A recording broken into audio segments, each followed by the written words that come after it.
उमर हमारे नाना का नौकर है और तू हमारे नाना के नौकर का बेटा है। दौड़ गए, अब्बा लिखवा लाया, देखा तहरीर को आंखों में आंसू आ गए। गुस्सा नहीं, कोई हिसाब किताब न की, कोई सवालो जवाब न की। उमर मस्जिद नबी के मिंबर पे आया है और लोगों से कहता है, लोगों उमर अमीरुल मोमिनीन जरूर है, आधी दुनिया का हुक्मरान है, लेकिन आज फिक्र दूर हो गई है। कहा कौन सी फिक्र है? कि तहरीर दिखा के कहा था उमर को आज मुस्तफा की गुलामी की सनद मिल गई है, सनद मिल गई है। और रो के कहा था, लोगों आज उमर कुछ नहीं चाहता है, बस ये चाहता है अगर उमर का इंतकाल हो जाए, इस कागज को मेरे कफन में लिख देना, रख देना। इसमें लिखा है हसनैन ने, उमर मेरे नाना का नौकर है। फरिश्ते आके कहेंगे कौन है? कागज दिखा के कहूंगा, सुनो गुलामी करके भी आया हूं, कागज साथ लेके भी आ गया।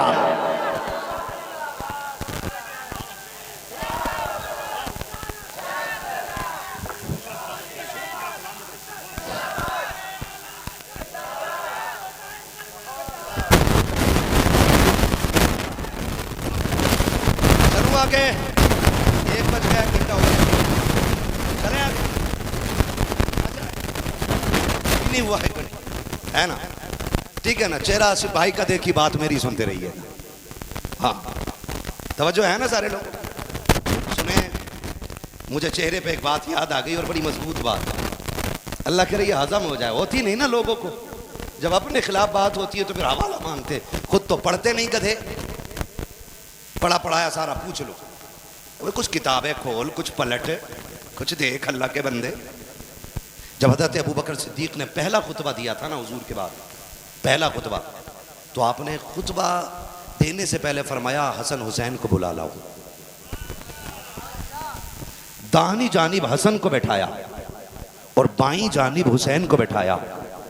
फरमाया लोगों आज अबू बकर हुजूर के बाद पहला खुतबा दे रहा है, खुतबा अबू बकर से सुनते रहना, चेहरा शहजादों का देखते रहना। अल्लाह अकबर। ये प्यार है, ये इज्जत है, तवज्जो है ना? ये स्टेटस है। अब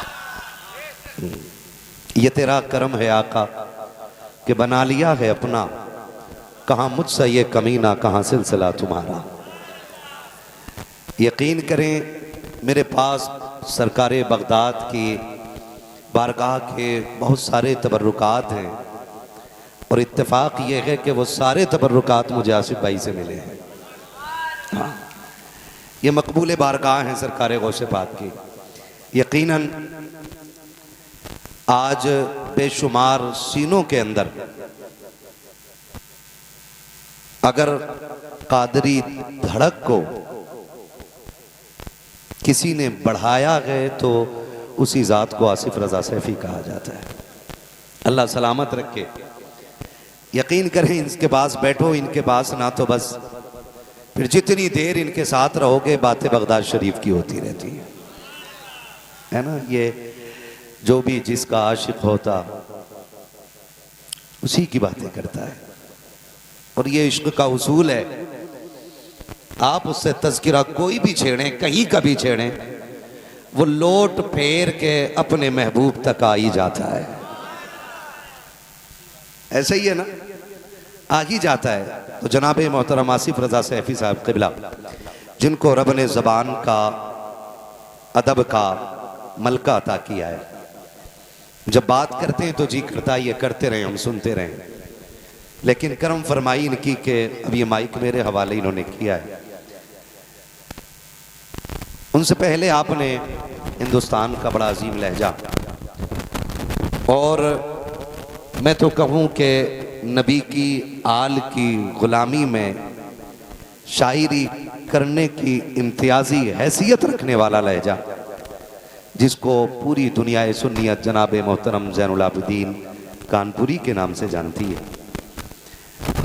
ये थके नहीं है अभी, ये तो इन्होंने मुझ पे रहम किया है, माइक छोड़ा है, वरना अल्लाह ने वो करम किया है सैयदों के सदक़े में कि कई घंटे मुसलसल पढ़ सकते हैं। और यकीनन ये बड़े घराने की बड़ी खैरात ही का असर हो सकता है।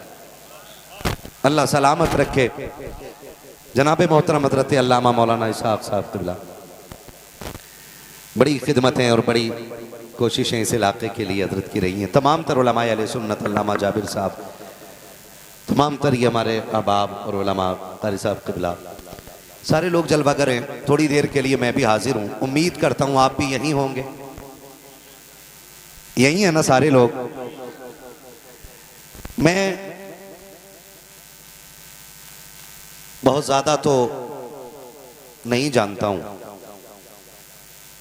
मगर ये बात ख्याल में रहती है कि रब ने करम किया गए और हमें हसनैन के जिक्र की तौफीक अता कर दी है, बस। और ये छोटी बात नहीं है। मैं उनका नाम ले रहा हूं जिनके तज़किरे जिब्रील करें, मीकाईल करें, इसराफील करें, इज़राइल करें, और बढ़ के बात करूं, ये वो हैं जिनके तज़किरे, जिनकी बातें मेरे नबी करीम फरमाया करते हैं। ये तो करम है कि इस जिक्र के लिए हमारा इंतखाब हुआ है। ये हमारा कमाल नहीं कि हम बात करने आए हैं, ये उनका कमाल है कि अपने जिक्र के लिए हमारा इंतखाब कर लिया है। ये सच्ची बात है, ये सच्ची बात है। वरना जिनके कसीदे कुरान पढ़ता हो, जिनकी बातें नबी खुतबे में बैठ के करता हो, जिनकी मोहब्बत ईमान का हिस्सा बना दी गई, उसके जिक्र को जब भी सुनो ऐसे सुनो जैसे कुरान सुन रहे हो। उनकी बातें इस अदब से करो जैसे तिलावत कर रहे हो। ये बड़ी शख्सियतें हैं, बड़ी अजमतें हैं। मेरे इमाम ने हद कर दी, कलम तोड़ दिया और एक बात कही, क्या बात रजा, उस चमनिस्तान करम की ज़हरा है कली जिसमें हुसैन और। सारे बरेलवी लोग हैं ना, सुभान अल्लाह है जी, सारे बरेलवी है ना। मैं बड़े फख्र से कहता हूं, रब ने हमें सुन्नी बरेलवी बनाया है। क्या बनाया है? सुन्नी बरेलवी बनाया है। और बरेलवियों का उसूल ये है कि वो सीना कूट के अली अली नहीं करते, वो सीना खोल के अली अली किया करते। हाँ भाई, अभी आपने कलंदर को सुना है, अब इस दिमंगर को सुन लीजिए, एक दीवाने को सुन लीजिए। मैं बात कर रहा हूं, शुक्र है रब ने हमें सुन्नी बरेलवी बनाया। इस बात पर रब का शुक्र अदा किया करो। हम ही अली वाले हैं, ये दावा है। हम ही, सारे बोले हम ही। ये कुर्सियों वाले किधर वाले हैं? हाँ, आप भी शामिल हो जाइए। हम ही, सारे बोलो हम ही। हजरत अली का नाम कमजोर ले लेना तो बड़े बड़ों की कमर तोड़ देता है। और यहां तो माशाअल्लाह सारे ही 60 किलो से ऊपर के बैठे हुए है ना, 60, 62, 70 ऐसे बैठे, तो आवाज ऐसे निकले कि हमारे दिल से ये आवाज निकले, नजफ अशरफ शरीफ होते हुए करबला के रास्ते हुजूर के मदीने पहुंच जाए, है ना। मैं आसिफ भाई इस बात का तो कायल ही नहीं हूं। जब बंदे बात करते हैं ना, हाथ उठा के कहो तो ये हाथ फालिश ज़दा नहीं होगा, किसी का मोहताज नहीं होगा। मैं सिर्फ एक बात जानता हूँ, हाथ वो कट जाते हैं जो हक के लिए उठा करते हैं। और बीमारी कोई अजाब नहीं होती, ये रब की तरफ से बड़ा इनाम होता है, ये बड़ा इनाम होता है। आप कैसे कह सकते हैं यार, कैसे कह सकते हैं कि आप ये तस्बीह पढ़ो तो हाथ नहीं जाएंगे, ये ना करो तो पैर नहीं जाएंगे। मैं तो कहता हूं मालिक, मौत बाद में देना, बीमारी पहले दे देना, ताकि मौत की तैयारी का मौका मिल जाए और फिर मरे तो इस शान से जाएं और ये कहते हुए जाएं, लहद में इश्क रुखे शह का दाग लेके चले, अंधेरी रात सुनी थी चराग लेके चले, तेरे गुलामों का नक्शे कदम के राग खुदा, वो क्या भटक सके जो ये सुराग लेके।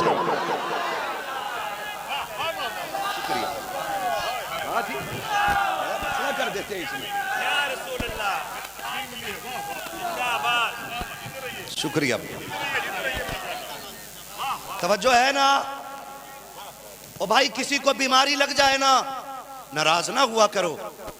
अगर तुम सेहत याबी में एक सजदा करते हो ना, तो बीमारी में शुक्र के 2 सजदे करना शुरू कर दो और कहो मालिक हम तेरे ही बंदे हैं, हम तेरी नेमतों पे इतने राजी थे कि एक सजदा कर पाए।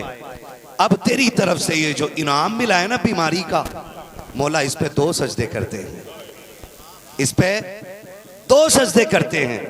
मैं रब की इज्जत की कसम उठा के कह सकता हूं 70 माएँ लाल से उतना प्यार नहीं करती जितना रब अपने बंदों से प्यार करता है।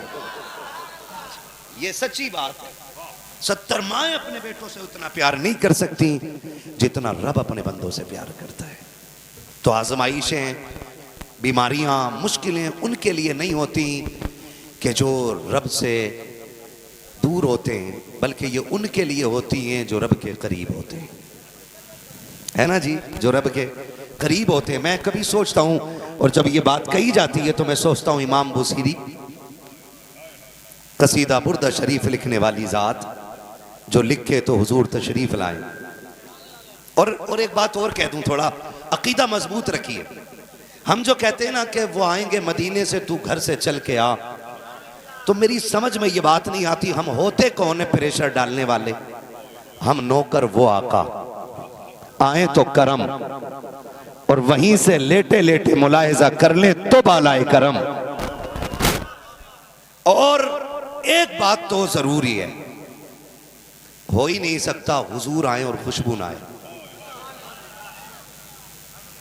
दावा ना किया करो, हम नौकर हैं, हुजूर मालिक है।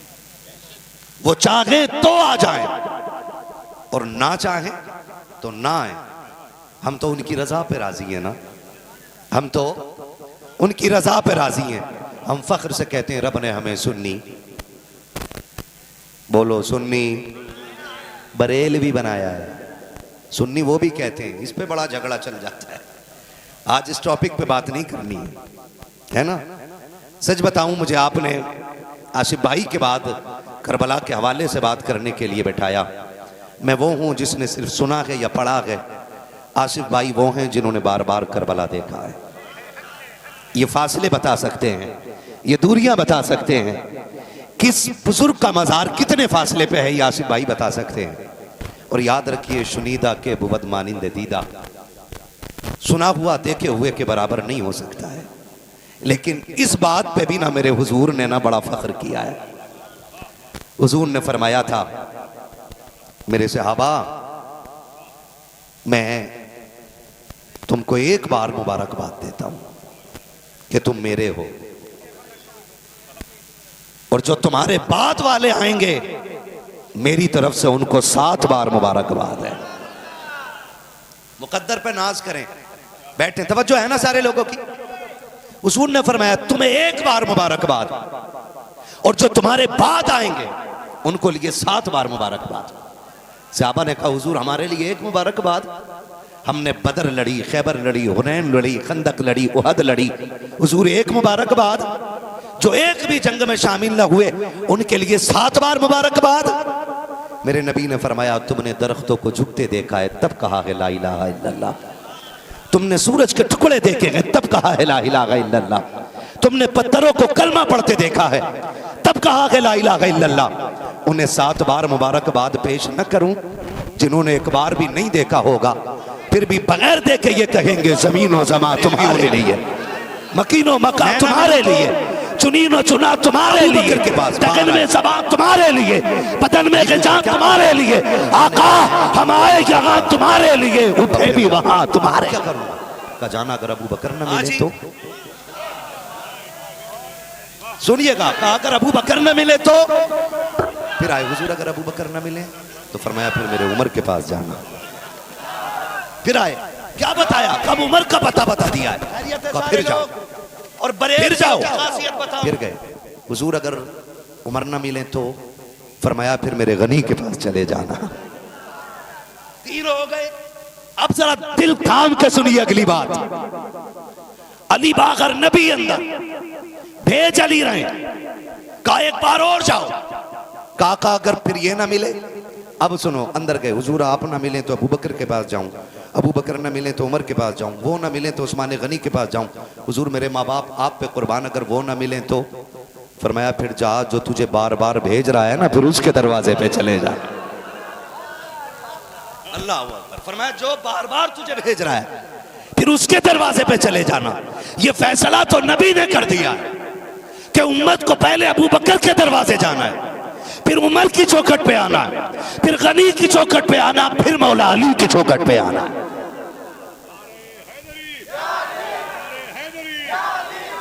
नाराज तो नहीं है ना? चलूं आगे थोड़ा सा? बोलें जरा या रसूल अल्लाह। इतनी ठंडी सी सुभान अल्लाह बोलो कि कहीं पुलिस पकड़ के न ले जाए। मैं सोच रहा हूं आज आसिफ भाई मुझे कैसे मिल गए यहां। इनका जब भी पता पूछो बगदाद, जब भी देखें बगदाद, तो भाई कभी हमारे घर को भी बगदाद बना दो, है ना? अल्लाह सलामत रखे।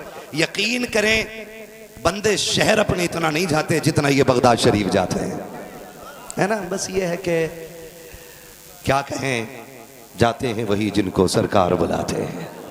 बस ये बात है, इससे ज्यादा कुछ समझ में नहीं आती, है ना? तवज्जो है सारे लोगों की। दूसरे नंबर पे कौन आते हैं? हजरते, जिनका अकीदा वही बोले, कच्चे अकीदे वाला ना बोले।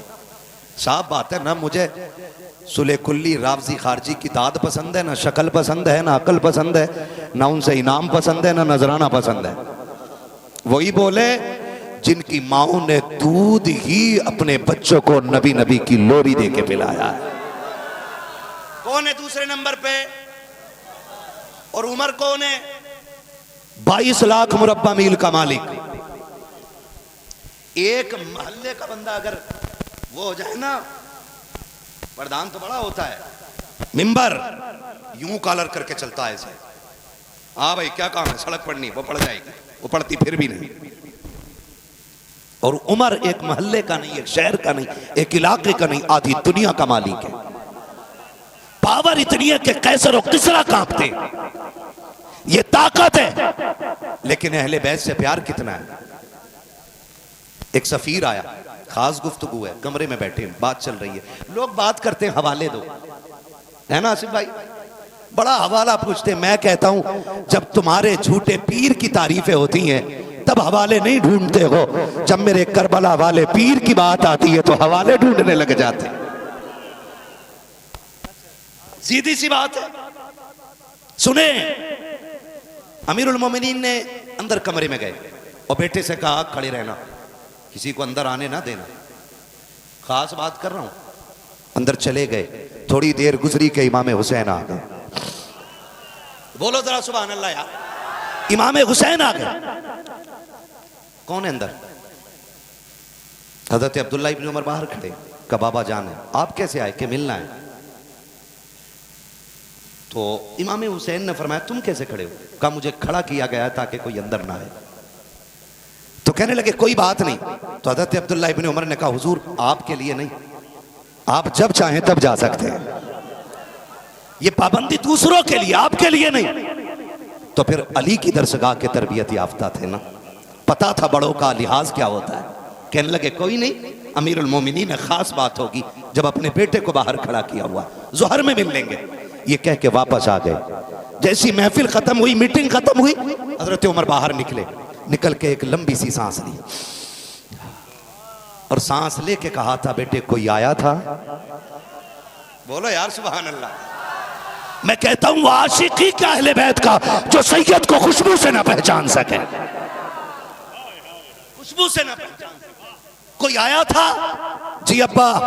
कौन? हुसैन इब्ने अली आए थे। कहा किस लिए? का मिलना चाहते थे। इतना सुना, कहने लगे रोका क्यों? कहा सरकार मैंने नहीं रोका, वो खुद वापस चले गए, घर नहीं गए, दारुल हुकूमत में नहीं गए, कुर्सी पे नहीं बैठे, दौड़ लगा दी, घर वापस आए हैं। आकर के इमाम अली मकाम के खातून जन्नत के दरवाजे पे दस्तक दी है। अंदर से मेरा इमाम जलवा फरमा होता है दरवाजे पे। हजरत उमर ने गर्दन झुकाई है। कहते हैं शहजादे सुना कि आप मिलने के लिए आए थे। कहा जी आया तो था। कहा कि फिर मिले क्यों नहीं? कहा जोहर में मुलाकात हो जाएगी, ये सोच के चला आया। आप खास मीटिंग में थे। इतना सुना हजरत उमर की आंख में आंसू आ गए। रो के कहा था शहजादे उमर का कोई काम तेरी जात से बड़ा तो नहीं हो सकता है, उमर का कोई काम आपसे बड़ा नहीं हो सकता है। सबके लिए पाबंदी हो सकती है लेकिन अली के लालों के लिए पाबंदी नहीं है। आप आए थे तो अंदर आ जाते। इतना सुना के हजरत इमाम अली मकाम ने कहा था आप रहे अमीरुल मोमिनीन, आप आपके कंधे पे उम्मत की जिम्मेदारी है। इतना सुना, हजरत उमर ने पगड़ी उतारी है, कदमों पे रख के कहा था हुसैन ये ताना ना दे, ये ताना ना दे। उमर आज जो भी बना के ये तेरे नाना के नालैन के सदक़े में बना।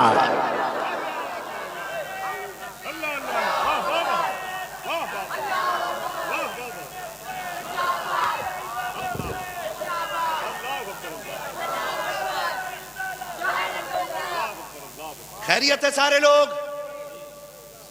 चार यारों में बड़ा प्यार, हुजूर के वफादारों में बड़ा प्यार। वो जीते ही एक दूसरे के लिए थे, वो मरते भी एक दूसरे के लिए थे। ये तो जाहिलों ने दीवारें खड़ी कर दी, वरना सच बताऊं, तवज्जो करें जरा, अल्लाह करे कि ये बुजुर्गों की जो हाजिरी इन लोगों की हुई है, अल्लाह इनके सदक़े में मेरी हाजिरी कबूल हो जाए। इश्क होता है, इश्क का अपना मयार होता है। इश्क इमाम अहमद रजा की पगड़ी उतरवा के एक डोली उठाने वाले के पैरों में रखवा देता है। हाँ, इसे इश्क कहते हैं, इसे इश्क कहते हैं। इंजीनियर मोहम्मद अली मिर्जा कहता है ये जो बातें तुमने की है ना, समझ में नहीं आता कोई हुजूर के लिए दांत कैसे दे सकता है, कोई हुजूर के लिए आंखों की रोशनी कैसे खो सकता है। मैंने कहा कुत्ते औकात नहीं है तेरी तू समझ पाए, पूछ ना जाके डॉक्टर इकबाल से, उसने यूसुफ पे कटी मिस्र में अंगुश्ते जना, सर कटाते हैं तेरे नाम पे मर्दाने अरब। तू दांत की बात करता, उनके लिए लोग सरों के नजराने लेके खड़े रहते।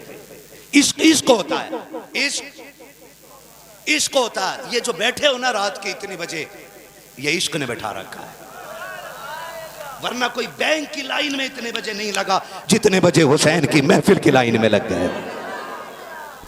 और याद रखिएगा आसिफ भाई, एक बात जानता हूं, आप मेरे घर तब आओगे जब मैं बुलाऊंगा, और तब तक बैठेंगे जब तक मैं चाहूंगा। मेरी हवेली में आपकी नहीं चलती, तो हुसैन की महफिल में भी किसी के बाप की नहीं चलती है। वो आएगा जिसे हुसैन बुलाएगा, वो इतनी देर बैठेगा जितनी देर खातून जन्नत चाहेंगे। वरना हम तो अजमेर वाले को मानने वाले लोग हैं, वो ऊंटों को बैठा दे तो राजा ना उठा सके। अगर गरीब नवाज के बैठाने में इतनी ताकत है तो करबला वाले के हुक्म में कितनी ताकत है। अपनी अपनी मर्जी की बात है। आसिफ भाई ये बच्चा देखे, खड़ा हो ना मेरे लाल, सफेद कुर्ते वाला बच्चा, खड़ा हो। इसकी उम्र देखें बच्चे की कितनी हो, बोलो। चलो 6 मान लो, है ना जी, जमहूर इसी पे इत्तेफाक कर ले। कितनी होगी? 6 साल। बजे कितने? 1। ये बच्चा बैठा हुआ, इसे सोना चाहिए था। आप इसे इश्क नहीं समझ रहे? ये बिस्तर छोड़ के, एसी छोड़ के जमीन पे बैठा है, जमीन पे बैठा। और ये क्यों बैठा है? आप लिफाफा देंगे तो 1000 का, मीठा देंगे ज्यादा ज्यादा 1 किलो, बिरयानी देंगे 2 किलो, इसलिए बैठा। बच्चा कहता ना, ये तो जहन में भी नहीं है। फिर क्यों? कहता सिर्फ एक लगन है, एक कशिश है, एक आस है, एक चाहत है जिसने बिठा रखा। बता ना क्या? तो इनका इश्क कहता है सुना है आप हर आशिक के घर तशरीफ लाते हैं, सुना के आप हर आशिक के घर तशरीफ लाते हैं, मेरे घर में भी हो जाए चरागा या रसूल अल्लाह। मैं एक बात कहता हूं, जब महफिलें कबूल होना बंद हो जाएं तो महफिलों में बच्चे शामिल कर लिया करो, बच्चे शामिल कर लिया करो। कई बार ऐसा होता है कि हम बच्चों को पीछे फेंक देते हैं जबकि हम नहीं जानते, हो सकता है इन्हीं के कदमों की बरकत से अल्लाह हमारी हाजिरी नसीब कर ले। और हैरत होती कभी कभी, थोड़ा सा ना इधर भी आ जाया करो। सारा मसला जराबा जैदुन में नहीं है, सुन रहे? अब सारा मसला इस बात पे भी नहीं है कि जैद ने अमर को मारा कि अमर ने जैद को मारा, कुछ मसले इश्क में भी है। और सच्ची बताऊं, इल्म ना, मैं जहां तक समझता हूं आसिफ भाई, इल्म बंदे की रहनुमाई करता है वहां तक जहां से खुदा तक पहुंचने के रास्ते आसान होते हैं। ये याद रखिएगा। फिर खुदा तक पहुंचने के लिए ना किसी को बायजीद का दामन थामना पड़ता है, किसी को निजामुद्दीन का दामन थामना पड़ता है। हाँ, कोई चराग तेहलवी बन जाता है, कोई साबिर कलियरी बन जाया करता है। सुने, तो ये निस्बतें बड़ी जरूरी होती हैं, इसमें भी थोड़ा समझा करें। बच्चे, मैं आसिफ भाई में एक बात कहता हूं और आपसे भी कहूंगा, खुदारा सुने, आज वक्त है ना आप लोगों के पास, आज मैं बात ही करता रहूंगा। बैठे भी हैं, ये मोहब्बत है इन लोगों की, वरना लोग काम करके निकल लेते। तो मैं सोचता हूँ अच्छा ही हुआ चले गए। मैं तो बड़ा खुश होता हूँ अगर कोई ना भी हो तो, क्योंकि इबादत करने के लिए ना एक भीड़ की जरूरत नहीं होती, और वो भी ऐसी भीड़ जिसे मतलब ही ना हो। एक बात मैं कहता हूं, ये बात दिल पे लिख लीजिए। हम अक्सर कोशिश करते हैं हम मरे ना, हमारा जनाजा आसिफ भाई पढ़ाएं, ज़ैनुल आबिदीन साहब पढ़ाएं, हम्माद साहब पढ़ाएं, अल्लामा साहब पढ़ाएं, कारी साहब पढ़ाएं। ये नियत करो, अच्छी बात है, लेकिन ये भी कोशिश किया करो हमारे जनाजे में बच्चे भी शामिल हो जाएं। कब्रों पे बड़े बड़े पगड़ी वालों को ला करके पूरी आयतुल कुर्सी पढ़वाते हो, कुरान की तिलावत कराते हो। कभी 4 साल के बच्चे को भी कब्र पे लाओ और उससे कह बेटे सिर्फ बिस्मिल्लाह कह के हाथ उठा दे, और ये जो कब्र में लेटा कह मालिक ये मेरा बाप है, ये मेरा चचा है, ये मेरा भाई है। मैं अल्लाह की इज्जत की कसम खा के कह सकता हूँ, हो सकता है बड़ी बड़ी पगड़ी वाले के हाथ रद्द कर दिए जाएं, लेकिन जब 7 या 4 साल का बच्चा या करीम कह के, रहीम कह के हाथ उठाता है ना, तो अल्लाह फिर उठी झोलियों को खाली नहीं रखा करता है, खाली नहीं रखा करता है। महफिलों, फिर मेरे नबी हुजूर का किरदार आप देखें, मैं यही आके थक जाता हूं। जब कहीं बच्चे खेलते होते ना, तो नबी अपने काम छोड़ के बच्चों में बैठ जाते। आप सोचें कितना बड़ा काम हुजूर की जिम्मेदारी था। 40 साल की उम्र में ऐलान नबुव्वत किया। कितने साल की उम्र में? जोरे बोले। उसके बाद कितनी जाहिरी हयात पाई हुजूर ने? जोर से बोलो। इस 23 साल के अंदर दुनिया के कोने कोने पे ला इलाहा इल्लल्लाह को पहुंचाना था। इस 23 साल के अंदर, जिसमें सहाबा के जख्म भी पहुंचने, यतीमों के दर्द का मरहम भी बनना है, गरीबों का आसरा भी बनना है, घर में अज़वाजे मुतहहरात की जिम्मेदारियां भी है, फिर हसनैन करीमैन की तरबियत भी है, फिर फातिमा को बेटी कह के सीने से लगाना भी है, फिर लोगों के जुल्म और सितम के बाद वक्त निकाल के उम्मत के लिए रो के दुआ भी करनी है। इसी सब में शामिल है। इस सब के होते हुए भी मेरा नबी बच्चों को देखता तो बैठ जाया करता था, और जब तक बैठे रहते तब तक बैठे रहते जब तक बच्चे खेलते रहते।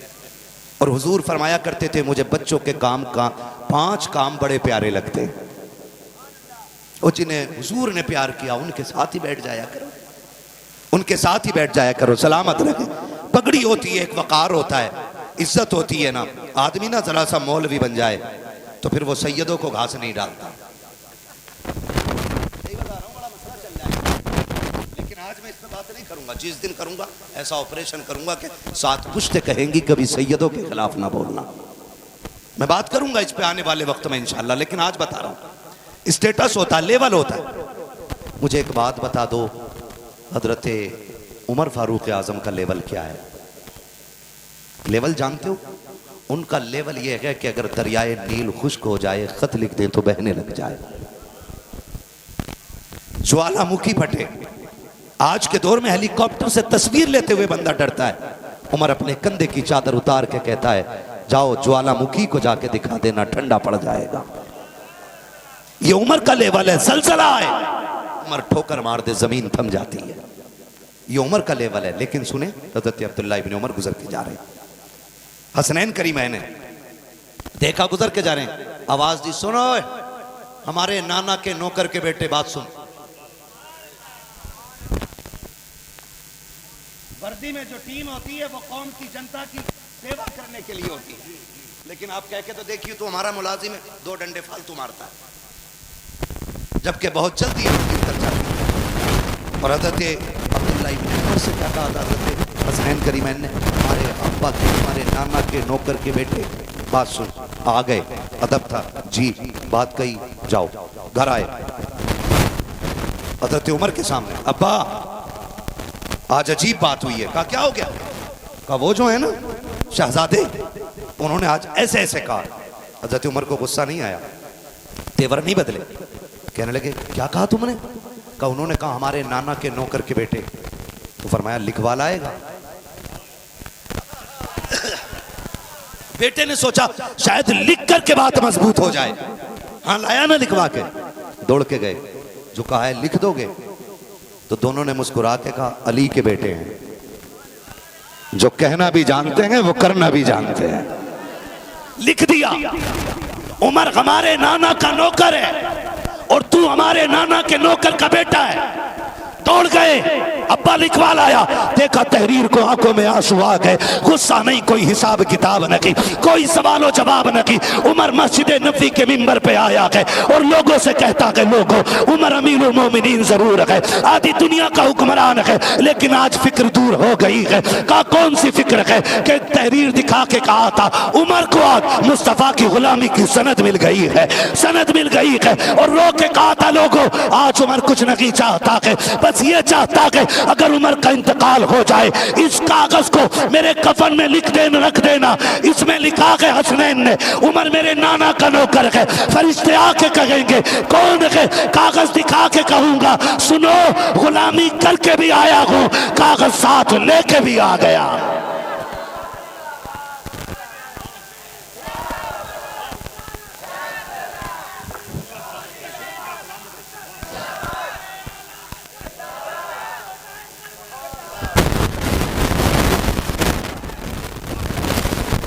आगे 1 बज गया, घंटा हो गया, चले आगे।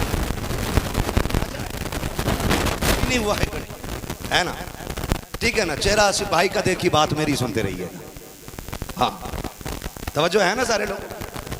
सुने, मुझे चेहरे पे एक बात याद आ गई और बड़ी मजबूत बात।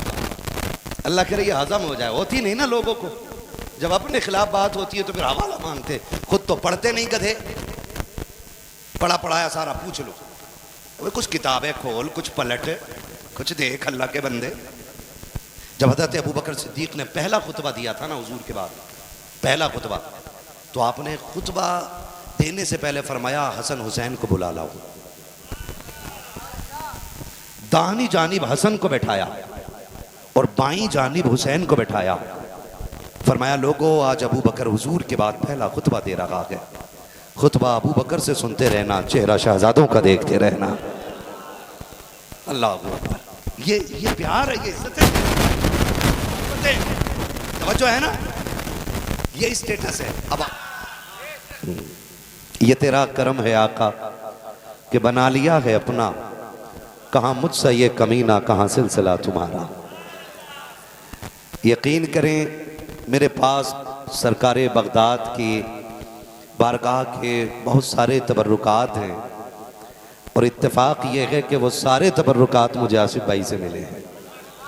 हाँ ये मकबूल बारगाह हैं सरकार गौसे पाक की। यकीनन आज बेशुमार सीनों के अंदर अगर कादरी धड़क को किसी ने बढ़ाया है तो उसी ज़ात को आसिफ रज़ा सैफ़ी कहा जाता है। अल्लाह सलामत रखे। यकीन करें इनके पास बैठो, इनके पास ना तो बस फिर जितनी देर इनके साथ रहोगे बातें बगदाद शरीफ की होती रहती है ना। ये जो भी जिसका आशिक होता उसी की बातें करता है और ये इश्क का उसूल है। आप उससे तज़किरा कोई भी छेड़ें, कहीं का भी छेड़ें, वो लोट फेर के अपने महबूब तक आ ही जाता है। ऐसे ही है ना, आ ही जाता है। तो जनाब मोहतरम आसिफ रज़ा सैफ़ी साहब क़िबला, जिनको रब ने ज़बान का, अदब का मलका अता किया है, जब बात करते हैं तो जी करता ये करते रहें, हम सुनते रहें। लेकिन करम फरमाई इनकी कि अब ये माइक मेरे हवाले इन्होंने किया है। उनसे पहले आपने हिंदुस्तान का बड़ा अजीम लहजा, और मैं तो कहूँ कि नबी की आल की ग़ुलामी में शायरी करने की इम्तियाजी हैसियत रखने वाला लहजा, जिसको पूरी दुनिया सुन्नियत जनाब मोहतरम ज़ैनुल आबिदीन कानपुरी के नाम से जानती है। ये थके नहीं है अभी, ये तो इन्होंने मुझ पे रहम किया है, माइक छोड़ा है, वरना अल्लाह ने वो करम किया है सैयदों के सदक़े में कि कई घंटे मुसलसल पढ़ सकते हैं। और यकीनन ये बड़े घराने की बड़ी खैरात ही का असर हो सकता है। अल्लाह सलामत रखे। जनाब मोहतरम हज़रत अल्लामा मौलाना इसहाक़ साहब क़िबला बड़ी खिदमतें और बड़ी कोशिशें इस इलाके के लिए हजरत की रही हैं। तमाम तर उलमाए अहले सुन्नत, अल्लामा जाबिर साहब, तमाम तर ये हमारे अहबाब और उलमा क़ारी साहब क़िबला, सारे लोग जलवा करें। थोड़ी देर के लिए मैं भी हाजिर हूँ। उम्मीद करता हूँ आप भी यहीं होंगे, यहीं है ना सारे लोग। मैं बहुत ज़्यादा तो नहीं जानता हूँ, मगर ये बात ख्याल में रहती है कि रब ने करम किया गए और हमें हसनैन के जिक्र की तौफीक अता कर दी है, बस। और ये छोटी बात नहीं है। मैं उनका नाम ले रहा हूं जिनके तज़किरे जिब्रील करें, मीकाईल करें, इसराफील करें, इज़राइल करें, और बढ़ के बात करूं, ये वो हैं जिनके तज़किरे, जिनकी बातें मेरे नबी करीम फरमाया करते हैं। ये तो करम है कि इस जिक्र के लिए हमारा इंतखाब हुआ है। ये हमारा कमाल नहीं कि हम बात करने आए हैं, ये उनका कमाल है कि अपने जिक्र के लिए हमारा इंतखाब कर लिया है। ये सच्ची बात है, ये सच्ची बात है। वरना जिनके कसीदे कुरान पढ़ता हो, जिनकी बातें नबी खुतबे में बैठ के करता हो, जिनकी मोहब्बत ईमान का हिस्सा बना दी गई, उसके जिक्र को जब भी सुनो ऐसे सुनो जैसे कुरान सुन रहे हो। उनकी बातें इस अदब से करो जैसे तिलावत कर रहे हो। ये बड़ी शख्सियतें हैं, बड़ी अजमतें हैं। मेरे इमाम ने हद कर दी, कलम तोड़ दिया और एक बात कही, क्या बात रजा उस चमनिस्तान करम की, ज़हरा है कली जिसमें हुसैन। और सारे बरेलवी लोग हैं ना, सुभान अल्लाह है जी, सारे बरेलवी है ना। मैं बड़े फख्र से कहता हूं, रब ने हमें सुन्नी बरेलवी बनाया है। क्या बनाया है? सुन्नी बरेलवी बनाया है। और बरेलवियों का उसूल ये है कि वो सीना कूट के अली अली नहीं करते, वो सीना खोल के अली अली किया करते। हाँ भाई, अभी आपने कलंदर को सुना है, अब इस दिमंगर को सुन लीजिए, एक दीवाने को सुन लीजिए। मैं बात कर रहा हूं, शुक्र है रब ने हमें सुन्नी बरेलवी बनाया। इस बात पर रब का शुक्र अदा किया करो। हम ही अली वाले हैं, ये दावा है। हम ही, सारे बोले हम ही। ये कुर्सियों वाले किधर वाले हैं? हाँ, आप भी शामिल हो जाइए। हम ही, सारे बोलो हम ही। हजरत अली का नाम कमजोर ले लेना तो बड़े बड़ों की कमर तोड़ देता है। और यहां तो माशाअल्लाह सारे ही 60 किलो से ऊपर के बैठे हुए है ना, 60, 62, 70 ऐसे बैठे, तो आवाज ऐसे निकले कि हमारे दिल से ये आवाज निकले, नजफ अशरफ शरीफ होते हुए करबला के रास्ते हुजूर के मदीने पहुंच जाए, है ना। मैं आसिफ भाई इस बात का तो कायल ही नहीं हूं। जब बंदे बात करते हैं ना, हाथ उठा के कहो तो ये हाथ फालिश ज़दा नहीं होगा, किसी का मोहताज नहीं होगा। मैं सिर्फ एक बात जानता हूँ, हाथ वो कट जाते हैं जो हक के लिए उठा करते हैं। और बीमारी कोई अजाब नहीं होती, ये रब की तरफ से बड़ा इनाम होता है, ये बड़ा इनाम होता है। आप कैसे कह सकते हैं यार, कैसे कह सकते हैं कि आप ये तस्बीह पढ़ो तो हाथ नहीं जाएंगे, ये ना करो तो पैर नहीं जाएंगे। मैं तो कहता हूं मालिक, मौत बाद में देना, बीमारी पहले दे देना, ताकि मौत की तैयारी का मौका मिल जाए और फिर मरे तो इस शान से जाएं और ये कहते हुए जाएं, लहद में इश्क रुखे शह का दाग लेके चले, अंधेरी रात सुनी थी चराग लेके चले, तेरे गुलामों का नक्शे कदम के राग खुदा, वो क्या भटक सके जो ये सुराग लेके।